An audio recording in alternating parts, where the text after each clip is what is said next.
পাকিস্তানের ধুতি খুলে দিল নিউজিল্যান্ড। আজকে হচ্ছে চ্যাম্পিয়ন ট্রফির প্রথম ম্যাচ নিউজিল্যান্ড ও পাকিস্তানের মধ্যে। টসে জিতেছিল পাকিস্তান, কিন্তু পাকিস্তান ফিল্ডিং করার সিদ্ধান্ত নেয়। কিন্তু পাকিস্তান হয়তো বুঝতে পারেনি যে তাদের ঘরের মাঠে তাদেরকে এইভাবে ধুয়ে দেবে। আজকের ম্যাচে কেন উইলিয়ামসন, ডেভিড কনভে ও ডেরেল মিচেলের মতো বড় বড় খেলোয়াড়রা রান পায়নি, কিন্তু উইল ইয়ং, টম লাথাম ও গ্রিন ফিলিপস যে এইভাবে ধুয়ে দেবে পাকিস্তান সেটা আশা করেনি।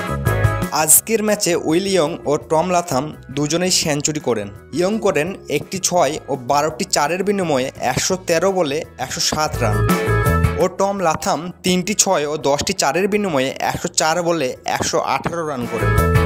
এবং শেষে গ্রিন ফিলিপস একটি ভয়ঙ্কর ইনিংস খেলেন। মাত্র 39 বলে 61 রান, 4টে 6 ও 3টি 4 মেরেছেন।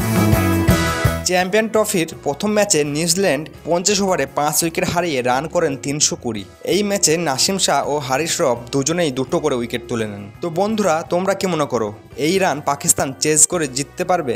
অবশ্যই কমেন্টে জানাবে।